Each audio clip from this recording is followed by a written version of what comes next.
So he's got a shot. I mean, Ongaro, if he gets a good start, I guess he's done for second. Then Yeah, I mean, it's pretty open for third, I guess. Yeah, with the qualifying, obviously he only had 2 runs really. I mean, Martin Valanka, who's sitting third, had 3 runs. I mean, do you feel that in many ways, you know, we've got Robert right at the back, we've got Elliott who's looked quicker, but he's back in 9th. I mean, do you think if we had a 5-round qualifying, it would be a different story?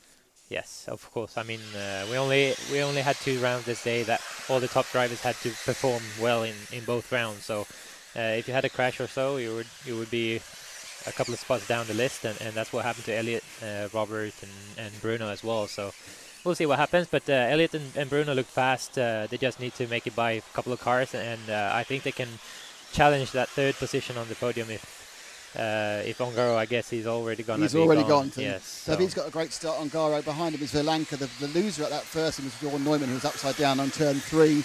And they zip up towards the Red Bull corner. So it's Ongaro from Valanka. Behind him it's Widmeyer. Then it's the 5 car of Alex Zanchetin. He's got a 3rd already. Looks like Bruno traction roll there. He used my tires in this one. So he's actually borrowed your extra yes, tires. he's on J Concert in this one. So he wanted to try. I gave him my set of tires. So it'll be interesting to hear what he says after the final. Yeah, it's a good chance in a final because he can to test some. He can't blame the tires anymore anyway. No, right. So Sartell. So let's just drop back to 2nd and 3rd. Third, we've got the train starting at 3rd, which is Zanchetin. Now Zanchetin does have a 3rd overall. Behind him is Sartell in the white and the pink car. Yeah. I mean, Jerome, of course, has been around for years, hasn't he? He was probably in A finals when you were still, you know, in junior school. You have junior school in Sweden. Absolutely. I mean, I don't know how old he is, but he's still going good. I mean, he's fast. He was fast on the lap times in qualifying.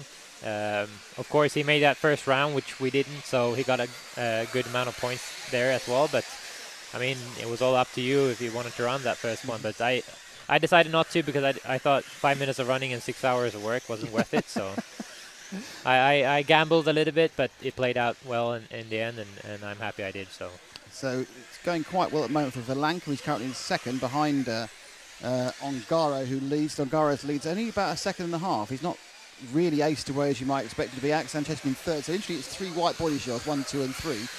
Yeah, so I guess useful. Got green wheels as Zanchetin, so he should be perhaps green, concentrating on the yellowy green. Yeah. It's colourblind at my age. Yellowy green tyres with Zanchetin. With the Techno, the interesting about the Techno is it's a e-buggy that looks completely different from their the standard rallycross car. I mean, whereas the rest of them, including I think the HB, are just pretty much conversion kits still, aren't they? Yeah, I mean, a couple of years ago when I started with HP, we had a Techno conversion kit to our car, but now we have our own platform, which is similar to there with a motor with a short dog bone in the rear and a very long one in the front of in the center of the car, and this layout seems to work really nice for e-buggy. The Techno guys are doing a great job at almost every race with their car, so I think it's a great platform. Our car is working really, really good as well. I always feel competitive when I come to the races with our e-buggy, so it seems like it's working nice, and he's closing in on Valanka, it looks like, so I think it's a battle for... He's tipped Valanka. Oh, he's not waited, and fair enough, really, given it's Valanka. Oh, I shouldn't say that out loud, should I? So Zanchetin now into 2nd place. Now, this is, 3rd place. Now, he has to... Oh, 2nd place. Now, he can catch up with Ongaro. I think he will actually... So if Zanchetin wins, he will get second place, because he's got a 3rd so far. So he's fast. Ongaro's not really...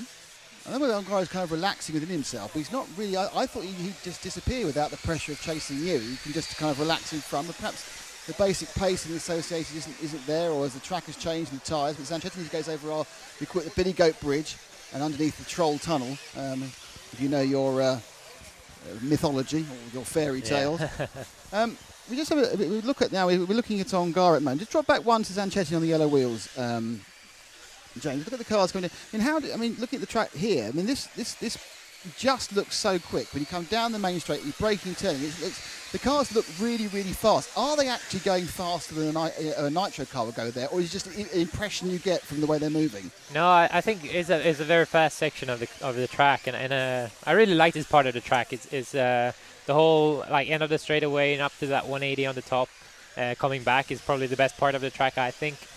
You carry a lot of speed, and I mean, I was surprised I could carry so much. I mean, through throughout the whole lap, I was so much faster on the lap time, and it was surprisingly, because the track is not that difficult, I would say. There's not so many jumps or technical spots on the track where you can make up or lose time. So I was a little bit surprised when the others didn't really have the pace as I did. But again, our car is really good in e-buggy. So I was just trying to hold my car on the wheels, and I did for 2 mains. So there was a long section really of this track. I mean, it's not quite as bit here. Just finishing now, essentially finishing where you effectively, it is a flat section of track. Yes, you've got the low crest at the back of the jump, but effectively you are on what I would call a touring car section. It's just a flat bit of track. Yes, there's some bumps, but you can really it's all about acceleration. It's all about the confidence to go in the car as much speed through the corners as possible.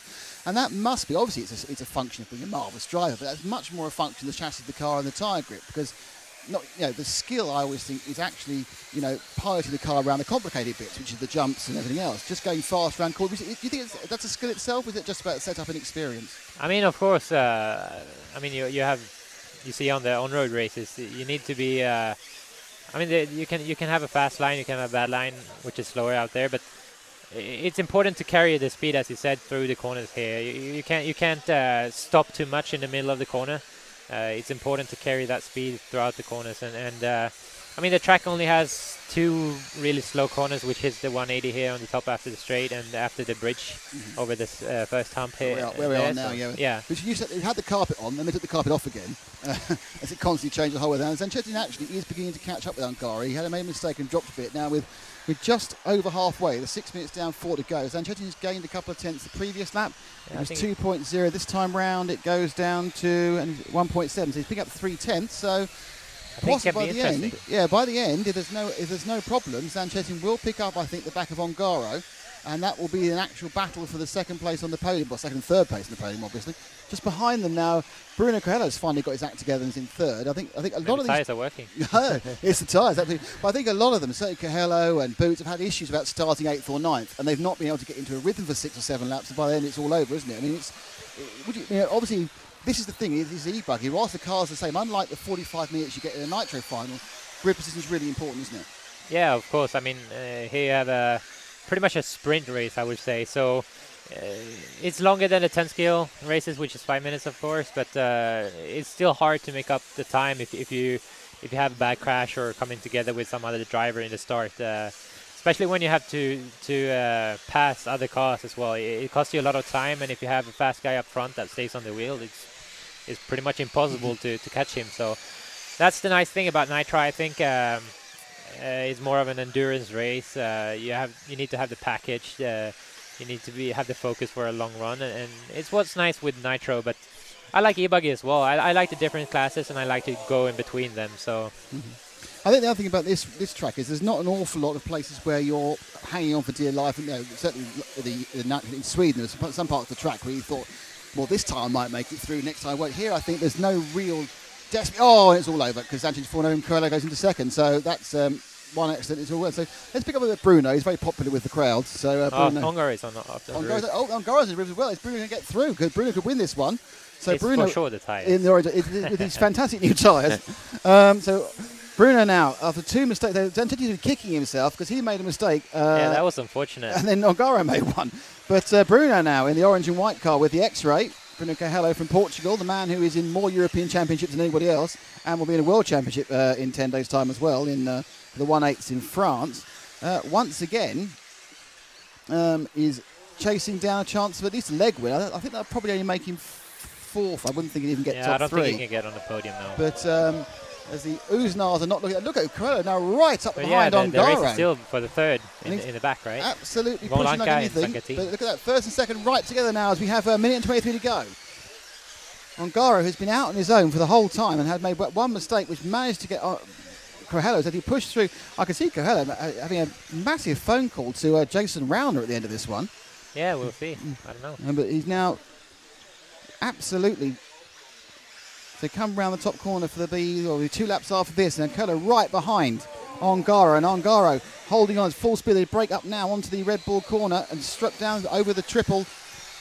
I saw Bruno's lap time from qualifying. He looked very fast, but he just had a couple of crashes that put him down, it seems like. And I also saw in the qualifying run they were like in a group of a couple of cars, so it makes it more difficult to stay clean, of course. And as he comes now over that lid, they are right nailed together with 40 seconds to go. So can Coelho take the third leg? He's definitely got a bit more speed, but this is one of the other thing we've seen really about this track, David. It's not actually that easy to overtake.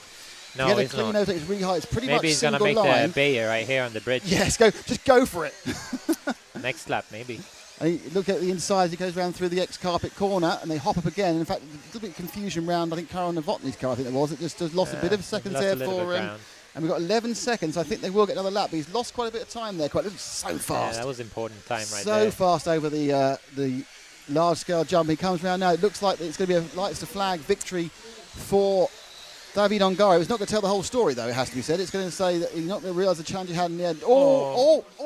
No, that's not going to work. So it's going to be a mistake now Elliot's by Ongaro. There. And Elliot has just stopped dead. So Elliot's not flamed. He's thermaled out by the looks of it.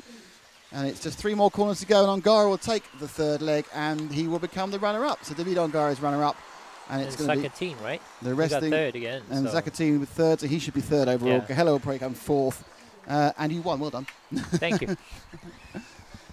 So thank you very much. I hope you enjoyed becoming a commentator the first time. We certainly enjoyed having you. Thank you very much. Great, proper expertise. Yeah, no, proper expertise. Because I just make stuff up. All right, thank you. Bye. Brilliant judgment. So that was the final, and the final race of the day. Let's just put a little quick final graphic up on the results. And we will, and there's